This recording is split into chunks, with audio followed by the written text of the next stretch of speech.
భారతదేశం భౌగోళిక శాస్త్రంలో 5 రకాల చాప్టర్స్ గురించి మనం చర్చించడం జరిగింది. మరి 6వ చాప్టర్గా మనం చూసినట్టయితే 6వ చాప్టర్ మనకు భారతదేశం వన్యమృగాలు అనే చాప్టర్ గురించి మనం డిస్కస్ చేస్తూ ఉన్నాం. ఇక్కడ చూసినట్టయితే ప్రస్తుతం ఇది భారతదేశం యొక్క భౌగోళిక శాస్త్రంలో 6వ చాప్టర్గా ఉంది. భారతదేశము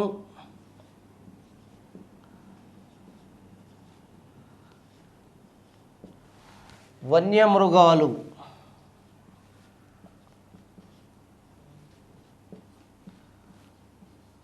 భారతదేశం వన్యమృగాలు ఈ టాపిక్ అనేది భారతదేశంలో అడవులలోకి సంబంధించిన చాప్టర్ ఇది కూడా అడవుల్లో ఒక పార్ట్. మరి ప్రపంచ వన్యమృగాల్ని పక్కన పెడితే అనేక రకాల వన్యమృగాలు మనకు కనిపిస్తాయి. భారతదేశంలో వన్యమృగాల పరిస్థితి ఏంటి? భారతదేశంలో అనేక రకాల వన్యమృగాలు మనకి కనిపిస్తూ ఉన్నాయి. ఎందుకని? ఫస్ట్ చాప్టర్లో మీకు చెప్పాను. మొదటి చాప్టర్లో భారతదేశాన్ని ఉపఖండము అని పిలిచారు. ఎందుకని? విభిన్నమైన శీతోష్ణ స్థితి పరిస్థితులు భారతదేశంలో కనిపిస్తాయి కాబట్టి. మరి భారతదేశంలో ఉన్న విభిన్నమైన శీతోష్ణ స్థితి పరిస్థితుల వల్ల భారతదేశంలో విభిన్నమైన వన్యమృగాలు కూడా నివసిస్తూ ఉన్నాయి. భారతదేశంలో మనం చూసినట్టయితే ప్రపంచంలో అనేక రకాల వన్యమృగాలు మనకు కనిపిస్తాయి. మరి ప్రపంచాన్ని పక్కన పెడితే ప్రపంచంలో ఆసియా ఖండంలో ఉన్న భారతదేశాన్ని మనం చూసినట్టయితే విభిన్నమైన అనేక రకాల వన్యమృగాలు కూడా మనకు కనిపిస్తాయి. దానికి కారణం అనేది మనం మళ్ళీ చెప్తున్నాను. శీతోష్ణ స్థితి పరిస్థితుల్లో విభిన్నంగా ఉండడమే. విభిన్నమైన శీతోష్ణ స్థితి పరిస్థితులు భారతదేశంలో మనకు కనిపిస్తున్నాయి కాబట్టి మనకు కూడా ఇక్కడ విభిన్నమైన వన్యమృగాలు మనకి కనిపిస్తూ ఉన్నాయి. వీటిలో మనం చూసినట్టయితే మొదటిగా భారతదేశంలో మొత్తం 76,000 జీవజాతులు మనకు కనిపిస్తూ ఉన్నాయి. 76,000 జీవజాతులు కనిపిస్తూ ఉన్నాయి. ఇవి ప్రపంచంలో ఉన్న 82% జీవజాతులు భారతదేశంలో ఉన్నట్టుగా మనం గుర్తించడం జరిగింది. ఎందుకనంటే ఈ 76,000 అనేది ప్రపంచంలో ఉన్న 82% జీవజాతులకి సమానంగా ఉంది. అంటే ప్రపంచంలో జీవించే 82% జీవజాతులు భారతదేశంలో జీవిస్తూ ఉన్నాయి. అంతేకాకుండా మనం చూసినట్టయితే ఇక్కడ 2,000 రకాల పక్షులు, అంతేకాకుండా 500 రకాల క్షీరదాలు, అనేక రకాల సరీసృపాలు మరియు ఉభయచర జీవులు ఇవన్నీ కూడా భారతదేశంలో మనకు కనిపిస్తూ ఉన్నాయి. వీటిని కానీ మనం చూసినట్టయితే భారతదేశం యొక్క వన్యమృగ సినారియోని ఒక్కసారి మనం గమనించినట్టయితే భారతదేశంలో మరి ముఖ్యంగా క్షీరదాలను తీసుకుందాం. క్షీరదాలలో 500 రకాల క్షీరదాలు భారతదేశంలో ఉన్నాయి. భారతదేశంలో ఉన్న అతిపెద్ద క్షీరదంగా మనం ఏనుగుని చెప్పుకోవచ్చు. అసలు భూమి మీద ఉన్న అతిపెద్ద క్షీరదం ఇక్కడ 2 బిట్లు చాలా ఇంపార్టెంట్. ఇక్కడ మీకు భూమి మీద ఉన్న అతిపెద్ద క్షీరదం ఏంటి? ఏనుగే అతిపెద్ద క్షీరదం. మరి భూగోళం మీద మొత్తంగా అతిపెద్ద క్షీరదం అన్నప్పుడు నీలి తిమింగళము. భూగోళం మొత్తం అంటే నీరు వస్తుంది, ఇటు భూమి వస్తుంది కాబట్టి నీటిలో ఉన్న అది భూగోళం మొత్తం అంటే భూమి మీద మొత్తం మీద అన్నప్పుడు నీలి తిమింగళం అనేది వస్తుంది. అలా కాకుండా కేవలం భూమి మీద నివసించే జంతు జాతుల్లో అతిపెద్ద క్షీరదం ఏది అన్నప్పుడు మనకు ఏనుగు అనేది వస్తుంది. సో ఈ రకంగా చూసినట్టయితే భారతదేశంలో అతిపెద్ద క్షీరదం ఏనుగుగా మనం చెప్పవచ్చు. మరి ఈ ఏనుగును మనం చూసినట్టయితే ఇది భారతదేశంలో ఏ ప్రాంతంలో నివసిస్తూ ఉండింది అని మనం చూసినట్టయితే ఇది భారతదేశంలో మనకి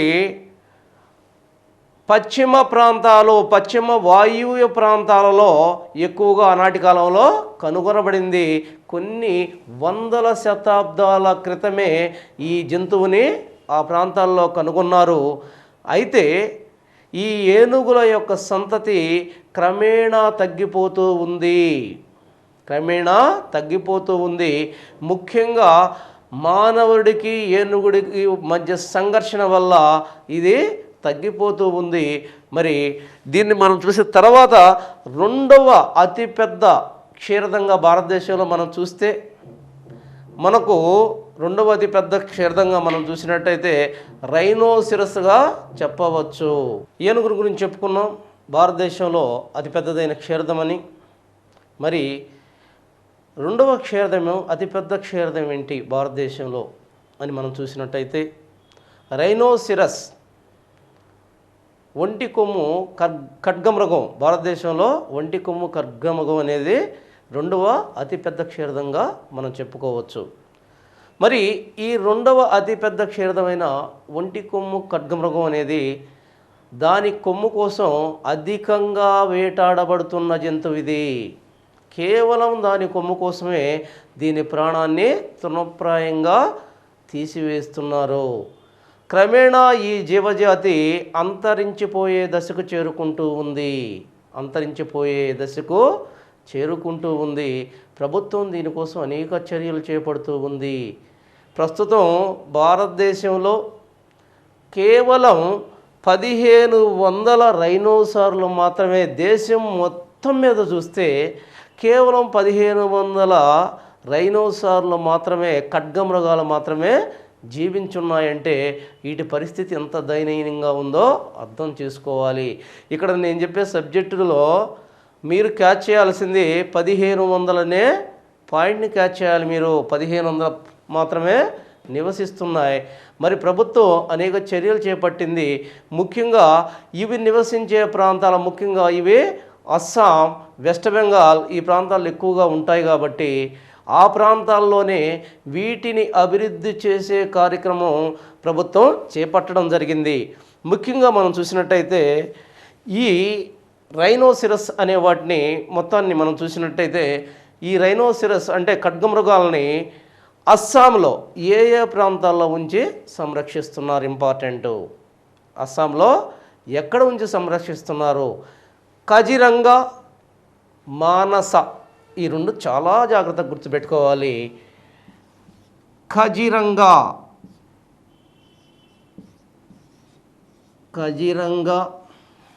దీన్ని మనం చూసినట్టయితే కజిరంగా, మానస,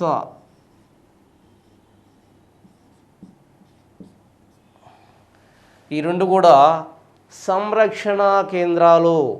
ఎక్కడున్నాయి ఈ రెండు అస్సాం దగ్గర ఉన్నాయి. మరి అస్సాంలో ఉన్న కజిరంగా, మానస అనే రెండు సంరక్షణ కేంద్రాలలో వీటిని సంతతిని అభివృద్ధి చేస్తూ ఉన్నారు.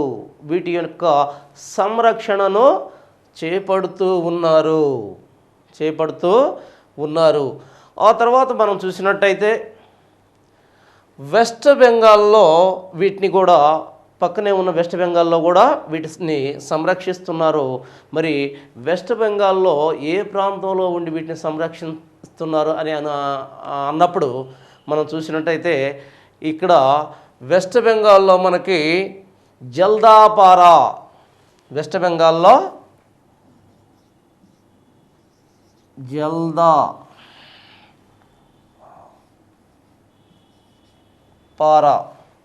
ఈ జల్దాపారా అనే శాంక్చురీలో ఉంచి వీటిని సంరక్షిస్తున్నారు. జాగ్రత్తగా గుర్తుపెట్టుకోవాలి.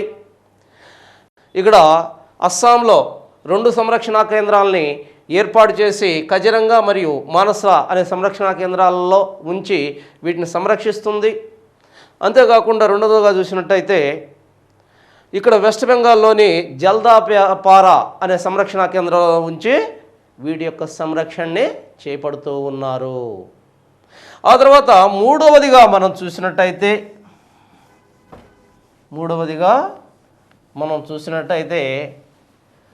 పులులు.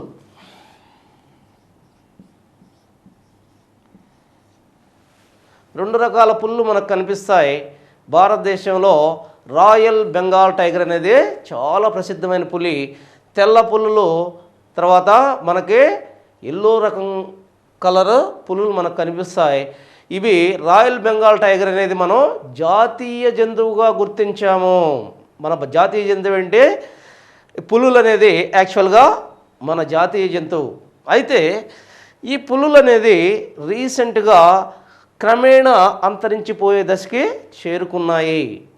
దానికి కారణం ఏందని మనం చూసినట్టయితే, పులులని ఆనాటి కాలంలో ఎప్పటి నుంచో పులుల్ని వేటాడటం జరుగుతూ ఉంది.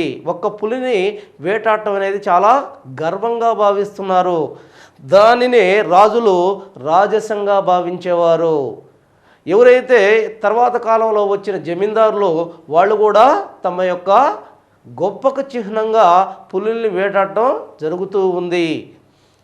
ఇప్పుడు ప్రస్తుతం మన మోడర్న్ కాలంలో మరి పులులు ఎందుకు అంతరిస్తున్నాయని మనం చూసినట్టయితే, ఈ కాలంలో పులులు అంతరించడానికి మెయిన్ కారణం పులుల యొక్క గోళ్ళకున్న వాల్యూ, వాటి యొక్క విలువ, రెండు వాటి చర్మాలని, పులుల యొక్క తోళ్ళు అంటారు, మరి చర్మాలు అంటున్నాం కదా, ఆ పైన ఉంటాయి చర్మాలు, మరి వాటిని శుద్ధి చేసి అనేక రకాలైన ప్రోడక్ట్స్ని తయారు చేస్తున్నారు, విలువైన ప్రోడక్ట్స్ని తయారు చేస్తున్నారు. మరి ఈ రెండిటి కోసం పులుల్ని విస్తారంగా చంపుతున్నారు. ఇంకొక రకంగా చెప్పాలంటే పులులకి మనిషికి మధ్య సంఘర్షణ రోజు రోజుకి ఎక్కువ అవుతూ ఉంది. దానివల్ల పులులు అంతరించిపోయే దశకు చేరుకున్నాయి.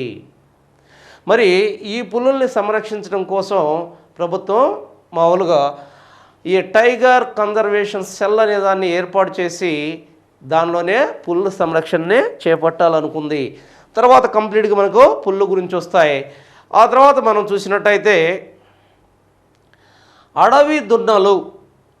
ఈ అడవి దున్నలు మనం చూసినట్టయితే ఎక్కడ కనిపిస్తున్నాయి ఈ అడవి దున్నలు? మనకి భారతదేశంలో అడవి దున్నలు మనం చూసినట్టయితే ఇవి మధ్యప్రదేశ్, అస్సాం ప్రాంతాల్లో మనకు కనిపిస్తాయి. ఇవి ముఖ్యంగా వన్యమృగాలు ఏవైతే సింహాలు, పులులు వీటి యొక్క దాడిలో ఎక్కువగా చనిపోతాయి. అంతేకాకుండా మాంసం కోసం వీటిని వేటాడుతున్నారు. ఈనాటి కాలంలో మాంసం కోసం వేటాడుతూ ఉన్నారు. దానివల్ల వీటి సంతతి కూడా నశించే దశకి చేరుకుంది. ఆ తర్వాత మనం చూసినట్టయితే బైసన్ అనేది అది ఒక చాలా పెద్ద మృగం అది. మరి ఈ మృగం అనేది భారతదేశంలో మధ్య భారతదేశంలో మనకి కనిపిస్తూ ఉంది. ఆ తర్వాత మనం చూసినట్టయితే చిరుత పులులు భారతదేశంలో ఎక్కడ కనిపిస్తాయి? మనకి గడ్డి మైదాన ప్రాంతాల్లో అతి ఎక్కువగా కనిపిస్తుంటాయి. ఈ చిరుత పులులు వేగానికి చిహ్నంగా మనం భావిస్తాం. ఈ చిరుత పులులు మరి వీటిని మానవుడికి వన్యమృగాల్లో ఏ జీవికి సంఘర్షణ ఎక్కువగా ఉందని మనం ఆలోచించినట్టయితే ఈ చిరుత పులులకి సంఘర్షణ ఎక్కువగా ఉంది. దానివల్ల చిరుత పులులు నశించిపోయే దశకు చేరుకున్నాయి. అయితే వీటిని ఎక్కడి నుంచి సంరక్షిస్తున్నారు? గిర్ నేషనల్ పార్క్లో ఉంచి వీటిని సంరక్షించడం జరుగుతూ ఉంది. ఆ తర్వాత మనం చూసినట్టయితే అనేక రకాల వీటితో పాటు మనకి ఎలుగుబంట్లు భారతదేశంలో ఎక్కడ కనిపిస్తాయి? మనకి ఈశాన్య హిమాలయ ప్రాంతాలలో ఎక్కువగా కనిపిస్తూ ఉన్నాయి ఈ ఎలుగుబంట్లు. ఆ తర్వాత చూసినట్టయితే రెడ్ పాండాలు, ఇవి కూడా అంతరించిపోయే దశకు వచ్చాయి. ఈ రెడ్ పాండాలు అనేవి ఉత్తరప్రదేశ్ యొక్క ఉత్తర భాగంలో హిమాలయ ప్రాంతాల్లో అధికంగా మనకు కనిపిస్తాయి. ఆ తర్వాత మనం చూసినట్టయితే స్టాగ్ మరియు బారాసింగా, ఇవి కూడా మనకి మధ్యప్రదేశ్ మరియు అస్సాముల్లో మనకు కనిపిస్తూ ఉన్నాయి. ఆ తర్వాత మనం చూసినట్టయితే జడల బర్రి, దీనిని యోక్ అని మనం పిలుస్తాం. ఈ జడల బర్రి ఎక్కడ మనకు కనిపిస్తూ ఉంది? మధ్య హిమాలయాల్లో మనకు కనిపిస్తూ ఉంది, లడఖ్ ప్రాంతంలో. దీనిని శుష్క జంతువు అని కూడా అంటారు. శుష్కమైన ప్రాంతంలో జీవించే జంతువు కాబట్టి దీన్ని శుష్క జంతువు అని కూడా అంటున్నారు. మరి ఆ తర్వాత మనం చూసినట్టయితే తామిన్. ఈ తామిన్ అనేది పొట్టి రకపు జింక. ఈ తామిన్ అనే పొట్టి రకపు జింక మణిపూర్లో మనకు కనిపిస్తూ ఉంది. ఇక మస్క్ జింకలు లేదా కస్తూరి మృగము. ఈ మస్క్ జింక లేదా కస్తూరి మృగం అనేది మనకి ఏ ప్రాంతంలో కనిపిస్తుంది అంటే ఇది మధ్య హిమాలయాల్లోని బిర్చ్ వృక్షాల దగ్గర ఇది మనకి కనిపిస్తూ ఉంది. మరి ఇక్కడ కూడా ఒక విషయం గమనించాలి. ఇది ఏదైతే ఉందో ఈ మస్క్ మృగం లేదా కస్తూరి మృగం, ఈ కస్తూరి మృగం బొడ్డు దగ్గర ఉన్న ప్రాంతంలో ఏర్పడే మడ్డి అది అత్యంత సువాసనమైన, అత్యంత విలువైన సుగంధ ద్రవ్యంగా వాడబడుతుంది. కాబట్టి అది వచ్చిన ప్రాంతంలో దరిదాపులు 1 కిలోమీటర్ వరకు ఈ సుగంధ ద్రవ్యభరితమైన ఈ వాయువు వ్యాపిస్తుంది. కాబట్టి దానికోసం అని చెప్పి అది చాలా వాల్యుబుల్ గల పదార్థం అన్నమాట. దానికోసం దీన్ని విస్తారంగా చంపుతున్నారు. దానివల్ల ఇది నశించిపోయే దశకి చేరుకుంది. మరి వీటన్నిటితో పాటుగా మనం చూస్తున్నట్టయితే భారతదేశంలో 2000 వరకు పక్షి జాతులు ఉన్నాయి. ఈ పక్షి జాతులన్నీ కూడా భారతదేశంలోనే పుట్టాయి. ఎక్కువ శాతం ఇవి భారతదేశమే ఆరిజిన్గా ఉంది, మాతృభూమిగా భారతదేశం వీటికి ఉంది. అయితే మన పక్షులే కాకుండా ఇతర దేశాల నుంచి భారతదేశానికి అనేక రకాల వలస పక్షులు మనకి వస్తూ ఉన్నాయి. భారతదేశంలో అలాంటి వలస పక్షులకి మెయిన్ కేంద్రంగా ఏముంది? భర్తపూర్ అనేది మెయిన్ కేంద్రంగా ఉంది. వలస పక్షులకు మెయిన్ కేంద్రంగా ఉన్న ప్రాంతం ఏది అని అన్నప్పుడు ఏమని చెప్పుకోవాలి మనం? వలస పక్షులకి భర్తపూర్ అని చెప్పుకోవాలి. ఆ భర్తపూర్ తర్వాత ఇక్కడ నెల్లూరులో నేలపట్టు, తర్వాత కర్నూలులో ఒడ్మిట్ట, ఇవన్నీ కూడా ఈ ఏ అయితే పక్షులు ఉన్నాయో ఆ పక్షుల యొక్క సంరక్షణ కేంద్రాలుగా ఉన్నాయి. భర్తపూర్, రాజస్థాన్లోని భర్తపూర్కి ఈ ఏ అయితే వలస పక్షులు అంటున్నామో ఆ వలస పక్షులన్నీ కూడా సంవత్సరంలో ఒక కాలంలో అక్కడికి రావడం జరుగుతూ ఉంది.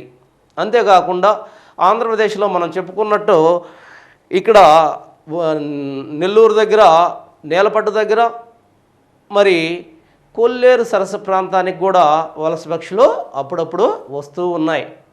ముఖ్యంగా చూసినట్టయితే స్వాలోలు, తర్వాత అనేక రకాలైన బాతులు, పెంటిక్లేచర్స్, మరి ఇవన్నీ కూడా ఈ ప్రాంతానికి వలస వస్తున్న పెంగ్విన్ పక్షులు. ఇంకొకటి ఇంపార్టెంట్ పక్షులు ఏంటంటే పెంగ్విన్ పక్షులు. ఇవన్నీ కూడా భారతదేశానికి వలస వస్తూ ఉన్నాయి. ఈ విషయాన్ని మనం జాగ్రత్తగా గమనించాలి. ఇన్ని రకాల పక్షులు భారతదేశానికి వలస వస్తున్నాయి. అంతేకాకుండా రకరకాల సరీసృపాలు, అనేక రకాల పాములు, మరి అనేక రకాల పాముల్లో ముఖ్యంగా మనం చెప్పుకోదగిన పాము ఏంటంటే రాచనాగు. మనకు చాలా గర్వంగా ఉండే రాచనాగు ఇది ముఖ్యంగా ఎక్కడ కనిపిస్తుంది? మనకి పశ్చిమ కనుమల్లో కనిపిస్తుంది. ఇది ప్రపంచంలో ఒకే ఒక గూడు నిర్మించుకునే పాము రాచనాగు. మరి ఇది 19 అడుగుల పొడవైన విషసర్పం. 19 అడుగుల పొడవైన విషసర్పం. ప్రపంచంలోనే విషసర్పాలలో అతి పొడవైన విషసర్పం రాచనాగు. మరి ఈ రాచనాగులు కానీ ఏ అయితే మనం ఈ పాములు, ఈ సరీసృపాలు అన్నీ కూడా మనకి మానవాళికి ఎంతో మేలు చేస్తాయి. మరి వీటి చర్మం కోసం, చర్మ సౌందర్యం కోసం, రెండు వీటి వల్ల ఉన్న భయం వల్ల కాటేస్తాయనే భయంతో ప్రజలు వీటిని విచక్షణారహితంగా చంపివేస్తున్నారు. ఆ తర్వాత చూసినట్టయితే ఉభయచరాలు కూడా భారతదేశంలో అతి ఎక్కువగా కనిపిస్తూ ఉన్నాయి. ఈ రకంగా భారతదేశంలో వన్యప్రాణుల యొక్క విస్తరణ ఉన్నది. భారతదేశంలో వన్యప్రాణుల విస్తరణ ఉంది. తర్వాత వన్యప్రాణుల విస్తరణ తెలిసింది మనకిప్పుడు. మరి వన్యప్రాణులు అంతరిస్తూ ఉన్నాయి. ఈ వన్యప్రాణుల అంతరిస్తూ ఉన్నాయి కాబట్టి మానవుడికి వన్యప్రాణులకు మధ్య సంఘర్షణ ఎక్కువ అవుతుంది. మానవుడు వన్యప్రాణుల యొక్క అనేక రకమైన వాటి యొక్క అవయవాల కోసం, వాటిని అవయవాలని అమ్మి వచ్చే లాభాల కోసం విచక్షణారహితంగా వీటిని చంపటం జరుగుతూ ఉంది. దాంతో వన్యమృగాలు క్రమేణా తగ్గిపోయే పరిస్థితి ఏర్పడుతుంది. కొన్ని ప్రాణులు ఆల్రెడీ అంతరించిపోయాయి, కొన్ని అంతరించడానికి సిద్ధంగా ఉన్నాయి. ఇక రాబోయే కాలంలో వన్యప్రాణులు అంతరిస్తే అది మానవాళికి పెనుముప్పుగా మారుతుందనే ఉద్దేశంతో ప్రభుత్వం వన్యప్రాణుల సంరక్షణ, జాగ్రత్తగా వినాలి ఇక్కడ, వన్యప్రాణుల సంరక్షణ, ఈ వన్యప్రాణుల సంరక్షణ కోసం అనేక చర్యలు చేపట్టింది. జాగ్రత్తగా గమనించాలి. మొదటిగా 1952లో వన్యప్రాణి సంరక్షణ సంస్థను స్థాపించారు. 1952లో వన్యప్రాణి సంరక్షణ సంస్థను స్థాపించారు. దీనిలో భాగంగా 1952లో వన్యప్రాణులని, వాటి యొక్క ఆవాసాలని కాపాడి వాటిని అభివృద్ధి చేయడం కోసం వాళ్ళు జాతీయ పార్కులని, దీని యొక్క ముఖ్య ఉద్దేశం ఏంటి, 1952 వన్యప్రాణి సంస్థ ముఖ్య ఉద్దేశాలు ఏంటి? ఒకటి, వన్యప్రాణులని సంరక్షించేదానికోసం జాతీయ పార్కులు, వన్యప్రాణి సంరక్షణ కేంద్రాలని ఏర్పాటు చేయటం, వాటిని సరిగా నిర్వహించటం. రెండు, వన్యప్రాణుల గురించిన అవగాహన ప్రజల్లో పెంచే విధంగా ప్రభుత్వం చర్యలు చేపట్టడమే దీని యొక్క ముఖ్య ఉద్దేశంగా మనం చెప్పవచ్చు. వన్యప్రాణి సంరక్షణ అనేది 1952 యొక్క ముఖ్య ఉద్దేశంగా మనం ఈ రెండింటిని చెప్పుకోవచ్చు. ఆ తర్వాత భారతదేశంలో వన్యప్రాణి సంస్థను ప్రారంభించినప్పటికీ దానివల్ల పెద్దగా జరిగిందేమీ లేదు. దాంతో 1972లో వన్యప్రాణి సంరక్షణ చట్టాన్ని తీసుకువచ్చారు. ఏంటిది ఇది? వన్యప్రాణి సంరక్షణ చట్టాన్ని తీసుకొచ్చారు. దీని ఉద్దేశం ఏంటంటే ఇక్కడ కూడా వన్యప్రాణులు సంరక్షించడానికి జూ పార్కుల్ని, వన్యప్రాణి సంరక్షణ కేంద్రాలను ఏర్పాటు చేయాలి. రెండు, వన్యప్రాణుల విషయంలో ఈ వన్యప్రాణులకు సంబంధించిన ఏ అవయవాలైనా సరే రవాణా చేసినా కానీ, వన్యప్రాణులకు సంబంధించి ఏ విషయంలో అయినా సరే ప్రభుత్వ నిబంధనల్ని అతిక్రమించినా కానీ, గాయపరిచినా కానీ, వాటికి హాని తలపెట్టినా కానీ జరగబోయే పరిణామాల గురించి, వేయబోయే శిక్షల గురించి ఈ 1972 వన్యప్రాణి సంరక్షణ చట్టం మాట్లాడుతుంది. ఎంతకాలం శిక్షిస్తారు, దానికి ఏ శిక్షలు ఉంటాయనేది దీనిలో చెప్పడం జరిగింది.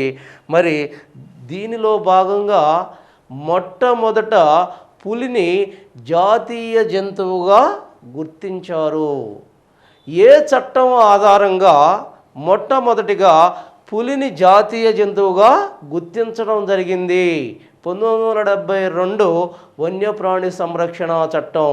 అంతకుముందు జాతీయ జంతువుగా ఏ జంతువు ఉండింది అని మనం ఆలోచించినట్టయితే సింహం అంతకుముందు వరకు జాతీయ జంతువుగా భారతదేశానికి ఉండింది. ఆ తర్వాత కాలంలో 1972లో దీన్ని జాతీయ జంతువు హోదా కల్పించి దీన్ని సంరక్షించడం స్టార్ట్ అయ్యింది 1972. అంతేకాకుండా ఈ చట్టంలోకి ఏ ఏ ఏ జీవులైతే నశించిపోయే దశకు చేరుకున్నాయో భారతదేశంలో ఆ జీవుల మొత్తాన్ని కూడా ఈ యొక్క చట్టం కిందకు తీసుకురావడం జరిగింది. అంతేకాకుండా ఏ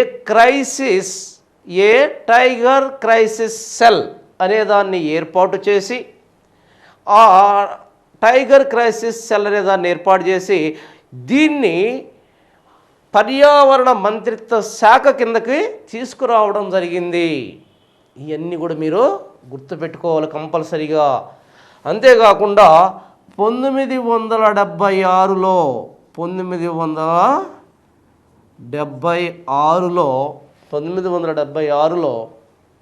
42వ రాజ్యాంగ సవరణ ద్వారా వన్యప్రాణుల సంరక్షణ ప్రభుత్వానిదే కాదు, ప్రజలు కూడా వన్యప్రాణి సంరక్షణలో భాగం పంచుకోవాలనే ఉద్దేశంతో ప్రభుత్వం 1976 42వ రాజ్యాంగ సవరణ ద్వారా రాజ్యాంగంలోకి 48A 51A అనే ఆర్టికల్స్ని ప్రవేశపెట్టారు. జాగ్రత్తగా ఉండండి. ఇక్కడ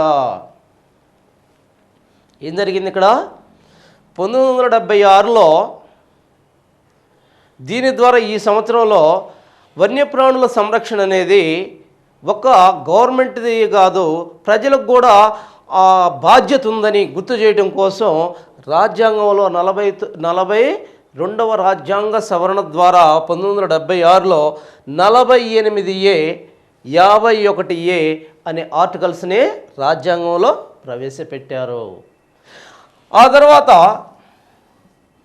1980లో అటవీ రక్షణ చట్టాన్ని తీసుకురావడం జరిగింది. అటవీ రక్షణ చట్టం. ఈ రక్షణ చట్టంలో భాగంగా ప్రభుత్వ విధానాలకు వ్యతిరేకంగా అడవులని నరకటం అనేది నిషిద్ధం చేయబడింది. ఎవరైనా ఆ విధంగా నరిగితే పడబోయే శిక్షల గురించి 1980 అటవీ రక్షణ చట్టం కంప్లీట్గా తెలియజేయడం జరిగింది. ఆ తర్వాత 1983 ఇవన్నీ జాగ్రత్తగా చూసుకోవాలి మీరు. 1983 ఈ 1983లో ఏం జరిగింది? ఒక ప్రణాళికని పర్యావరణానికి రక్షణకు సంబంధించిన ఒక ప్రణాళికని చేపట్టడం జరిగింది 1983లో. దానిలో భాగంగా జూ అథారిటీ ఆఫ్ ఇండియా అనే ఒక సంస్థను ఏర్పాటు చేశారు. ఈ జూ అథారిటీ ఆఫ్ ఇండియా అనేది భారతదేశంలో ఉన్న మొత్తం 200 జూ పార్కుల మీద పర్యవేక్షణ చేపడుతూ ఉంది. జాగ్రత్తగా గమనించాలి. ఈ జూ అథారిటీ ఆఫ్ ఇండియా అనేది భారతదేశంలో ఉన్న మొత్తం 200 జూ పార్కుల మీద పర్యవేక్షణ చేస్తూ ఉంది. ప్రతి జూకు మధ్య ఎనిమల్స్ మార్పిడి, జంతువుల యొక్క మార్పిడిని పర్యవేక్షించేది ఈ జూ అథారిటీ ఆఫ్ ఇండియా అనే ఆ విషయాన్ని మీరు జాగ్రత్తగా గమనించాలి. తర్వాత 1988లో చూడండి, ఇక్కడ పర్యావరణ పరిరక్షణ చట్టం తీసుకురాబడింది. పర్యావరణ పరిరక్షణ చట్టం తీసుకురాబడింది. దీనిలో భాగంగా పర్యావరణానికి అన్నిటికన్నా అతీతంగా పర్యావరణాన్ని సంరక్షించాలి అనేది ఇక్కడ ముఖ్యమైన థీమ్. మరి దీనిలో భాగంగా పర్యావరణ పరిరక్షణ చట్టం తీసుకురాబడింది. ఆ తర్వాత మనం చూసినట్టయితే 2002లో జీవావరణ చట్టం తీసుకొచ్చారు. జీవావరణ చట్టం తీసుకురాబడింది. వీటి యొక్క మెయిన్ ఉద్దేశం ఏంటంటే కేంద్ర ప్రభుత్వం ఈ మొత్తం యాక్చువల్గా ఒక్కొక్కదానికి ఒక్కొక్క ఉద్దేశం ఉంది. అయితే కంప్లీట్గా వీటి యొక్క మొత్తం ఉద్దేశం మనం చూసినట్టయితే వీటి యొక్క మొత్తం ఉద్దేశం ఏంటంటే కేంద్ర ప్రభుత్వం అనుమతి లేనిదే రాష్ట్ర ప్రభుత్వం అడవుల గురించి కానీ వన్యప్రాణి సంరక్షణ గురించి కానీ ఏ విధమైన చర్యలు చేపట్టకూడదు. ఖచ్చితంగా కేంద్రం యొక్క అనుమతి ఉండాలి. అదే ఈ విషయాలు చెప్తూ ఉన్నది. ఇవన్నీ కూడా ఆ విషయాల్ని చెప్తూ ఉన్నాయి. ఒక్కోదాన్ని కంప్లీట్గా మీరు జాగ్రత్తగా చూసుకోవాలి. ఇవన్నీ కూడా మొదటిది వన్యప్రాణి సంరక్షణ సంస్థ, 2 వన్యప్రాణి సంరక్షణ చట్టం, 3 1976 అవగాహన కోసం 42 రాజ్యాంగ సవరణ ద్వారా ఏం చేశారనే దాన్ని తెలుపుతుంది. 1980 మనం చూసినట్టయితే అటవీ రక్షణ చట్టం, దీన్ని చూసినట్టయితే పర్యావరణ ప్రణాళికల గురించి తెలుపుతుంది. ఇది పర్యావరణ పరిరక్షణ చట్టాన్ని గురించి తెలుపుతుంది. ఇది 2002లో మనకి జీవావరణ చట్టాన్ని గురించి తీసుకురాబడింది. జీవావరణ చట్టం తీసుకురాబడింది. సో ఇన్ని రకాలుగా మనకి ఈ రకమైన భారతదేశంలో వన్యమృగాల గురించి సంరక్షణ గురించి ఈ రకమైన ఇన్ఫర్మేషను మనకి పాఠ్యాంశంలో ఉంది. మొట్టమొదటగా వన్య సంరక్షణ కేంద్రాన్ని ఎక్కడ ఏర్పాటు చేశారు? 1985. దానికి చూసుకోండి. 1985లో ఇది ఏర్పాటు చేశారు. 1935లో ఏర్పాటు చేశారు. ఇది 1986లో మొదటి వన్యమృగ సంరక్షణ కేంద్రాన్ని ఏ సంవత్సరంలో ఏర్పాటు చేశారు? 1985లో ఏర్పాటు చేశారు. మరి ఏ ప్రాంతంలో ఏర్పాటు చేశారు? వేదాంతంగల్. 2 సార్లు చెప్తున్నా ఆ కఠిన పదాలు. వేదాంతంగల్ అనేది ఫస్ట్ వన్యమృగ సంరక్షణ కేంద్రం భారతదేశంలో. అది తమిళనాడులో ఉంది. 1985 సంవత్సరంలో దాన్ని ఏర్పాటు చేశారు. మరి అప్పుడు ఏర్పాటు చేశారు ఫస్ట్ దాన్ని. ప్రస్తుతం ఎన్ని ఉన్నాయి? మన క్వశ్చన్ ఇదే అడిగాడు. ప్రస్తుతం వన్యమృగ సంరక్షణ కేంద్రాలు భారతదేశంలో ఎన్ని ఉన్నాయి? 515 వరకు ఉన్నాయి. 515 వరకు ఉన్నాయి. 2 జాతీయ పార్కులు. ఇవి ఏ సంవత్సరంలో ప్రారంభించబడింది? జాతీయ పార్కులు 1935లో ప్రారంభించబడ్డాయి. మరి 1935లో ఏ రాష్ట్రంలో ప్రారంభించారు? ఏ ప్రాంతంలో ప్రారంభించారు దీన్ని మనం చూసినట్టయితే జిమ్ నేషనల్ పార్క్ దగ్గర ఉత్తరప్రదేశ్లో దీన్ని ప్రారంభించడం జరిగింది. మరి ప్రస్తుతం ఎన్ని ఉన్నాయి? చాలా ఇంపార్టెంట్. ప్రస్తుతం 100గా ఉన్నాయి. ఇవి ప్రస్తుతం 100గా ఉన్నాయి. తర్వాత లాస్ట్ మనకి జీవ వైవిధ్యత కేంద్రాలు, బయోడైవర్సిటీ కేంద్రాలు. మరి ఈ బయోడైవర్సిటీ సెంటర్స్ అంటారు వీటిని. ఈ బయోడైవర్సిటీ సెంటర్స్ అసలు ఎక్కడ ప్రారంభించారు భారతదేశంలో అని చూసినట్టయితే మొదటిగా నీలగిరిలో ప్రారంభించారు. ఈ నీలగిరి ఎక్కడుంది? నీలగిరి ఎక్కడుంది? వెస్టర్న్ ఘాట్స్. నిన్న చెప్పాను.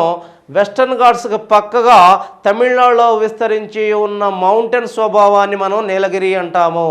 మౌంటైన్స్, వాటిని కృష్ణగిరిలు కూడా అంటున్నాం. మరి ఆ మౌంటైన్స్ ఎక్కడ కనిపిస్తున్నాయి? మనకి ఈ ప్రాంతంలో కనిపిస్తున్నాయి. మరి ఈ ప్రాంతంలో కనిపించిన ఈ నీలగిరిలో మొదటగా స్టార్ట్ చేయడం జరిగింది. ఎలా స్టార్ట్ చేశారు? 3 రాష్ట్రాలు, జాగ్రత్తగా వినండి, 3 రాష్ట్రాలు కలిసి మొదటగా దీన్ని ఏర్పాటు చేసుకున్నాయి. ఆ రాష్ట్రాలు ఏంటి? చాలాసార్లు అడిగాడు బిట్టు. ఏంటి ఆ రాష్ట్రాలు? కేరళ, కర్ణాటక, తమిళనాడు. కేరళ, కర్ణాటక, తమిళనాడు ఈ 3 రాష్ట్రాలు కలిసి మొట్టమొదటగా నీలగిరి అనేదాన్ని 1986లో ఈ జీవ వైవిధ్యత కేంద్రాన్ని ప్రారంభించాయి తమిళనాడు దగ్గర. మరి నీలగిరి కొండల్లో మరి ప్రస్తుతం ఎన్ని ఉన్నాయి? 18గా ఉన్నాయి. ప్రస్తుతం ఎన్ని ఉన్నాయి? 18 జీవ వైవిధ్యతా కేంద్రాలు 18గా ఉన్నాయి భారతదేశంలో. సో ఈడ ఇవన్నీ కూడా మీకు యాక్చువల్గా 5 చెప్పాను. ఈ 5 నుంచి మీరే అనేక రకాల బిట్లు ఏ అయితే ఉన్నాయో ఈ బిట్స్ అనేవి నేను జస్ట్ ఇక్కడ మీకు క్షుణ్ణంగా 5 రకాలుగా విభజించి చెప్పాను. ఉద్దేశం ఏంటి, ఆవాసాలు ఏంటి, సరిహద్దులు ఏంటి, ప్రవేశ్యత ఏంటి, ఆ తర్వాత దీన్ని మొదటగా ఏ ఇయర్లో స్థాపించడం జరిగింది, ఏ ప్రాంతంలో స్థాపించడం జరిగిందని 3టికి నేను చెప్పాను. ఈ మూడిటి నుంచి ఈ 5 సబ్జెక్ట్స్ నుంచి మీరు అనేక రకాల బిట్స్ని మీరు సొంతంగా తయారు చేసుకోవాలి. ఇక్కడ అనేక రకాల బిట్స్ని మీరు సొంతంగా తయారు చేసుకోవాలి. దీంతో మనకి వన్యమృగ సంరక్షణ జాతీయ పార్కులు, జీవ వైవిధ్యతా కేంద్రాలు భారతదేశంలో వీటిలో అతిపెద్ద జాతీయ పార్కులు ఏంటి, అతిపెద్ద వన్యప్రాణి సంరక్షణ కేంద్రాలు అనేది ఏంటి, అవి ఎక్కడ ఉన్నాయి అనేది మనం ఇప్పుడు చూద్దాం. మొదట జాతీయ పార్కులు.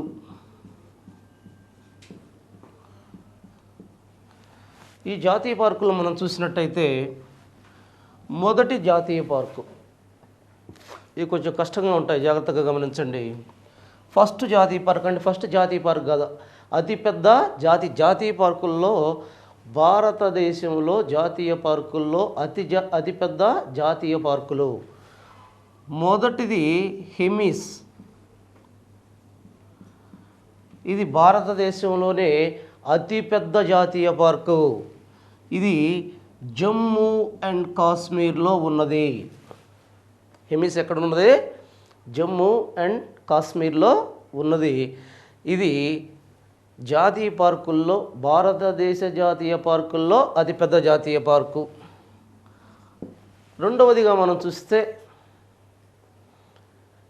రెండవ జాతీయ పార్కుని డెజర్ట్ సెకండ్ ప్లేస్లో ఉంది. డెజర్ట్, ఈ డెజర్ట్ అనేది ఏ ప్రాంతంలో ఉంది? రాజస్థాన్.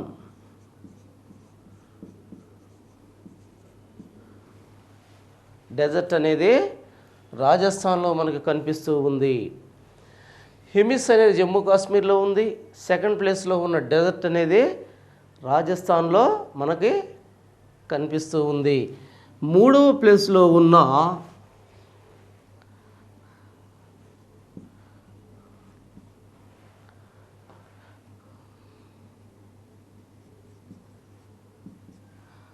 ఇది అరుణాచల్ ప్రదేశ్లో ఉంది. అరుణాచల్ ప్రదేశ్లో ఉంది. నాలుగవదైన కాంచన్జోంగా.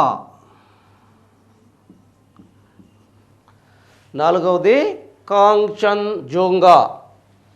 ఇది సిక్కింలో ఉంది.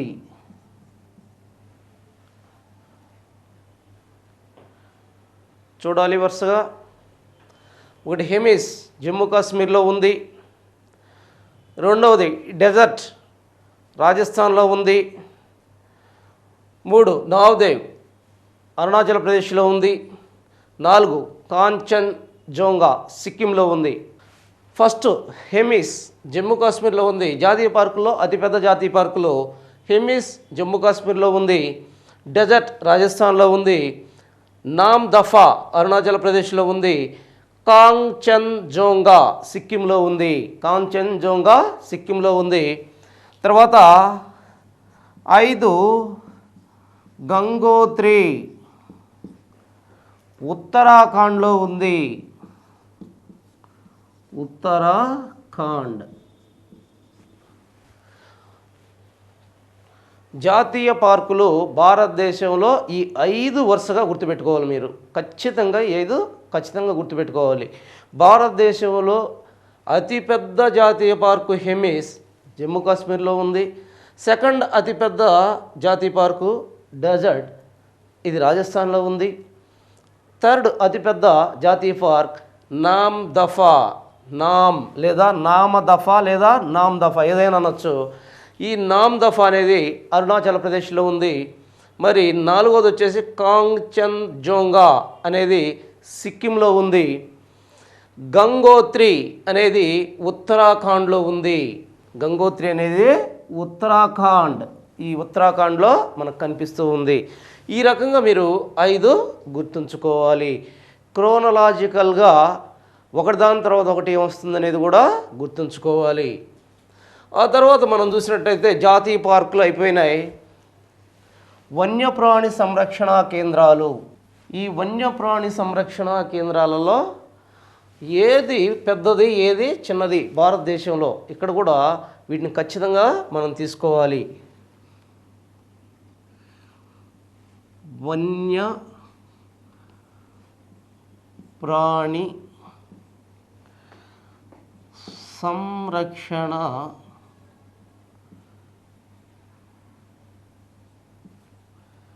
కేంద్రాలు.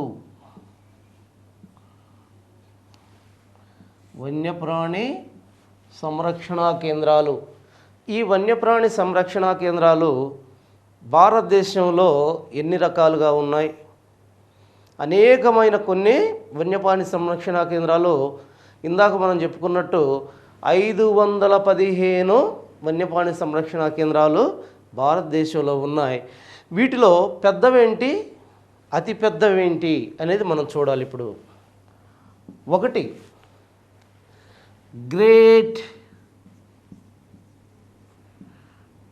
Great Indian bustard. Great Indian bustard ఇది మహారాష్ట్రలో ఉంది. గ్రేట్ ఇండియన్ బస్టర్డ్ మహారాష్ట్రలో ఉంది.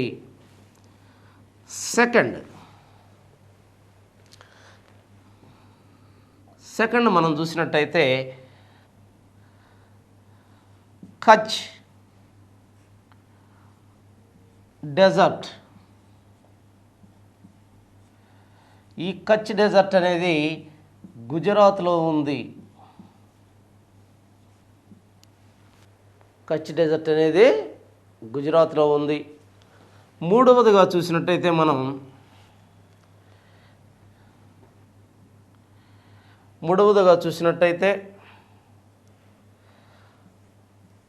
కారాకోరం. ఇది మనకి జమ్మూ కాశ్మీర్లో ఉంది.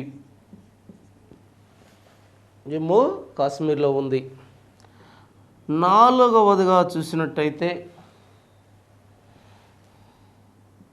ఇది వైల్డ్ యాస్.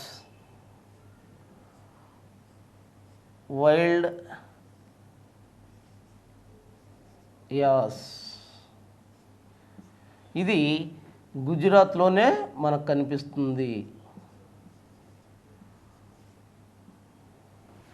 ఇది గుజరాత్లోనే మనకి కనిపిస్తూ ఉంది. తర్వాత 5వదిగా చూసినట్టయితే దబాంగ్. ఇది అరుణాచల్ ప్రదేశ్లో కనిపిస్తుంది.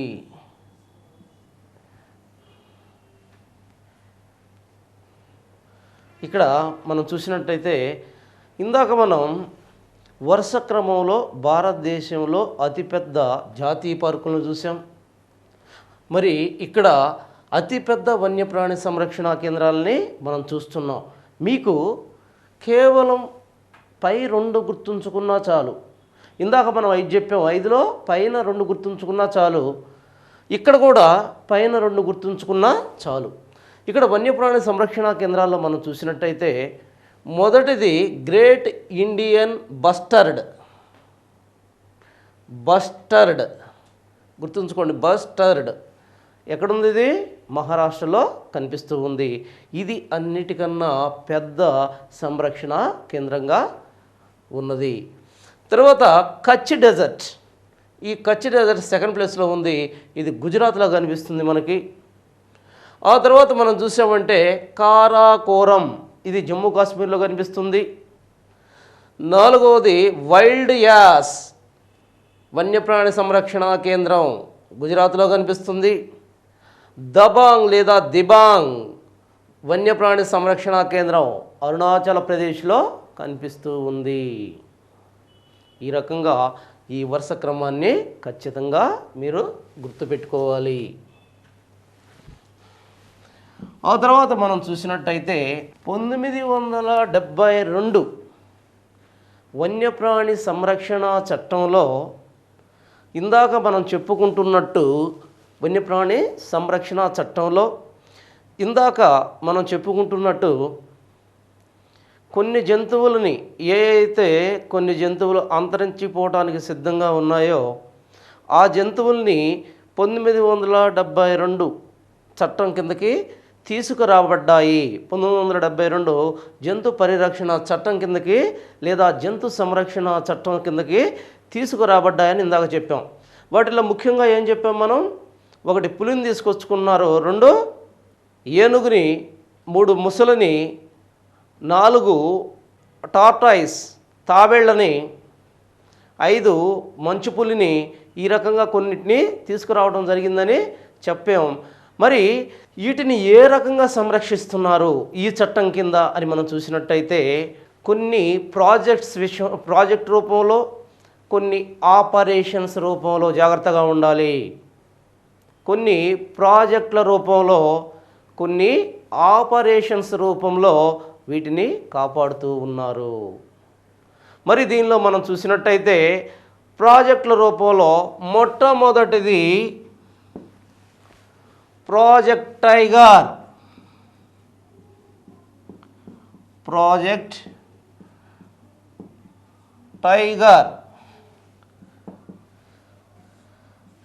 ప్రాజెక్ట్ టైగర్ ఏంటి ప్రాజెక్ట్? ఒక ప్రాజెక్ట్ రూపంలో ఒక ఇంపార్టెంట్ జంతు స్పీసెస్, ఒక జంతు రకాన్ని, ఒక ఎనిమల్ని, ఒక జంతువుని ఒక ప్రాజెక్టు రూపంలో సంరక్షించడానికి ప్రయత్నం జరుగుతుంది. ఆ ప్రాజెక్టు పేరే ప్రాజెక్ట్ టైగర్. మరి దీని ముఖ్య ఉద్దేశాలేంటి? జాగ్రత్తగా వినాలి. దీని ముఖ్య ఉద్దేశాలేంటి? అంతరించిపోవటానికి సిద్ధంగా ఉన్న పులులను వాటి ఆవాసాల్లోనే అభివృద్ధిపరచి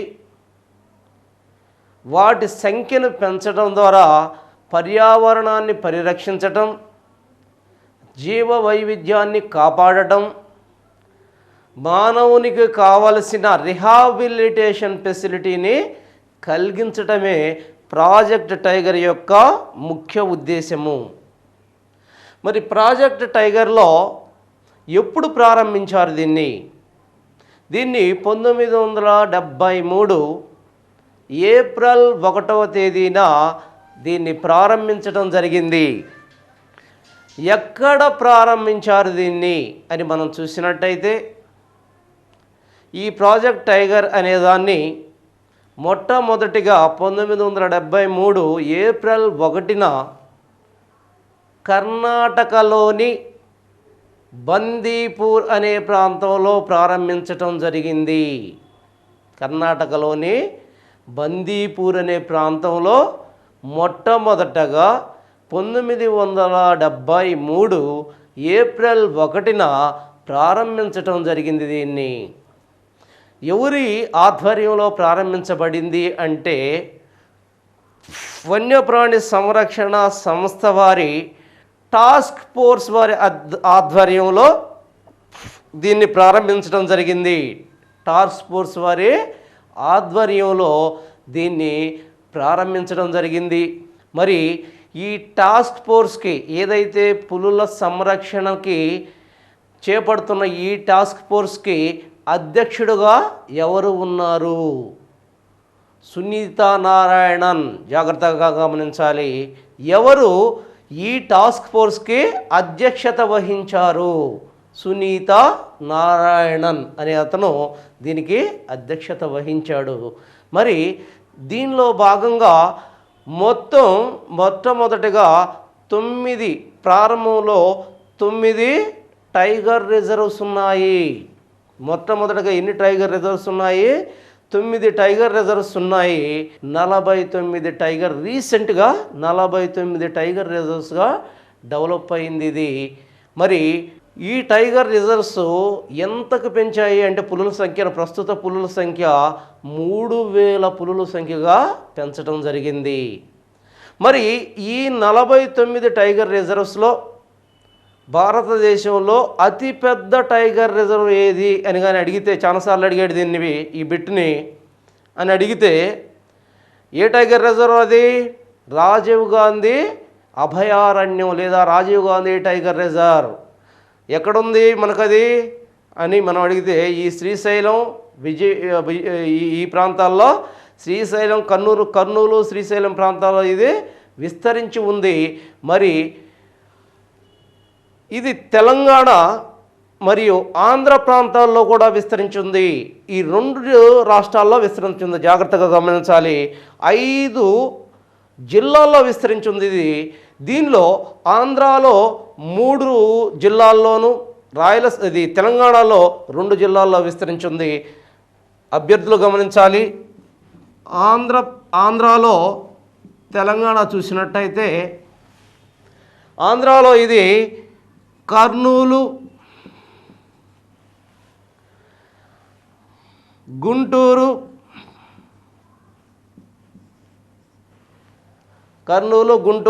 ప్రకాశం,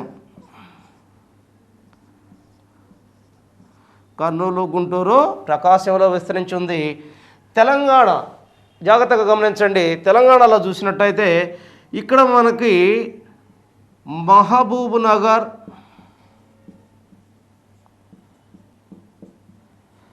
నల్గొండ,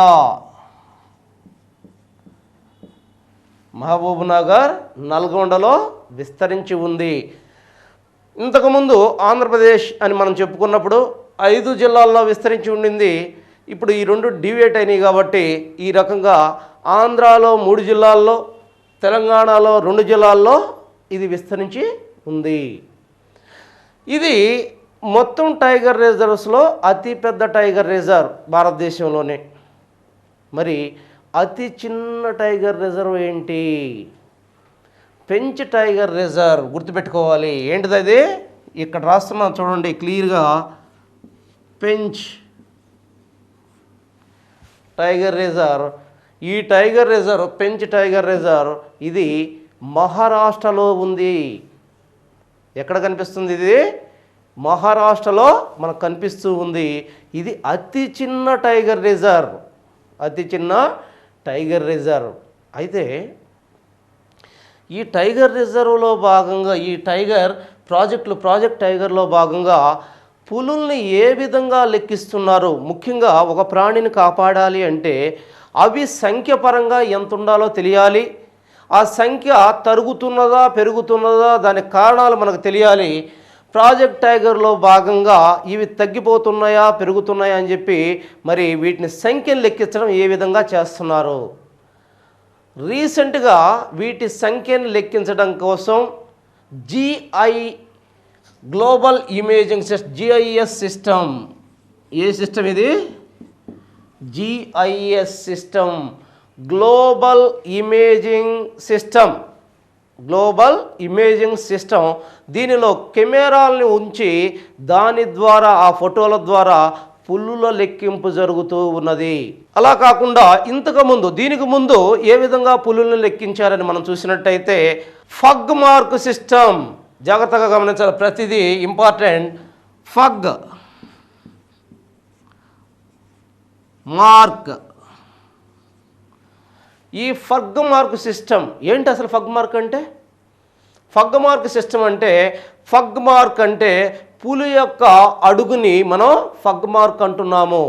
ఈ పులుల యొక్క అడుగుల ఆధారంగా ఎన్ని పులులు ఈ ప్రాంతంలో సంచరిస్తున్నాయి అని చెప్పి ఒక భౌగోళిక ప్రాంతంలో సంచరించే పులుల సంఖ్యను మొత్తం లెక్కించి తద్వారా ఆ ప్రాంతంలో ఇన్ని పులులు ఉన్నాయని చెప్పి భారతదేశం మొత్తం కూడా లెక్కించడం జరిగింది. అయితే దీంట్లో అనేక సమస్యలు ఉన్నాయి. ఎందుకనంటే కింద పడిన పులి యొక్క అడుగు అనేక రకాలుగా చెరిగిపోవచ్చు, లేదా దాని మీద ఇతర జంతువుల యొక్క అడుగులు పడి ఉండొచ్చు. దీంతో ఒక సమస్య అనేది ఇక్కడ ఏర్పడింది. ఆ సమస్యను తొలగించడం కోసం అధునాతనంగా వచ్చిన సిస్టమే గ్లోబల్ ఇమేజింగ్ సిస్టమ్.